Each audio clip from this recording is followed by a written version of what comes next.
Valentine's Day is a highly anticipated holiday for many couples, but what if you're in the midst of a rocky relationship, or perhaps you and your loved one are going through some tough times and it's not quite appropriate to create a mushy day, but you don't want to hurt anyone's feelings? It can be really complicated. There's a lot of pressure surrounding Valentine's Day, no doubt. Anna Loiselle, relationship coach, is here to explain what we can do when we are faced with this conundrum. Anna, thank you so much for coming in. We never want to admit that our relationship is in peril, but sometimes it is, and sometimes it falls around February 14th. Yeah. So what advice do you have for couples, significant others facing some tough times when this holiday rolls around? Well, it's definitely not a holiday you can forget. You know, there is expectations. And so if the couple is having challenges, what I suggest is that you look at it as the New Year's Eve for couples. Okay. So kind of reinventing, you know, when New Year's Eve comes along, we talk about New Year's resolutions. So how can we look at our relationship the same way? So if we're struggling, how do we recommit? What do we need to do? Right, okay. Which, you know, can sometimes be, you know, a difficult situation. You know, we want to try and rekindle that thing, but sometimes it is kind of difficult. So if we want to create a romantic atmosphere, right, we want to maybe just kind of reset, go back to zero. Is it just kind of putting those things aside temporarily, those issues, or do we really try and want to reset and go back to the start to make a romantic environment? Well, honestly, I'm not sure that trying to cover things up and say, oh, we don't have any problems and let's just go celebrate Valentine's Day is going to work. I mean, you can try to go do the big dinner and, you know, buy flowers and all that stuff.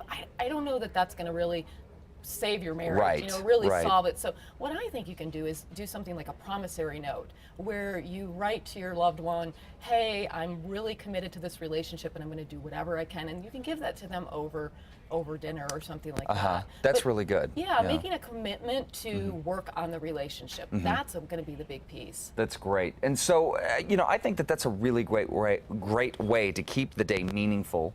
What are some other things that we can do? I love the idea of the promissory note because you're acknowledging where you currently are. You're being honest, which hopefully the partner appreciates. Right. But what are some of the other things that we can do?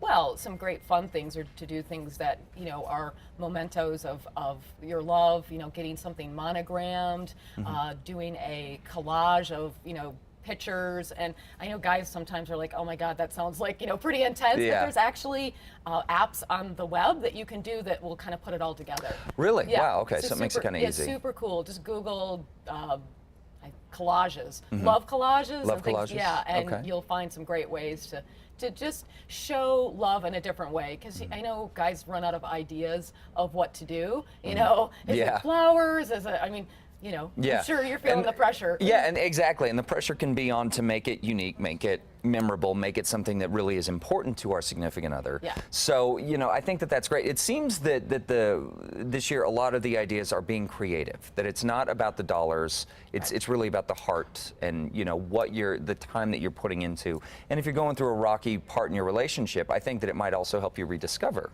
why you fell in love with that person, right? Exactly. I mean, one of the things that happens when we're falling out of love or we're not satisfied in a relationship is that typically we're focusing on negative things about our partner. I mean, that's really where we're zoned in, and we forget about all the lovely things that we found fantastic about them. Fell in love with them. When we fell in love. So really getting out of that mindset and focusing on something, not something, but a lot of things that are positive about our partner. Right.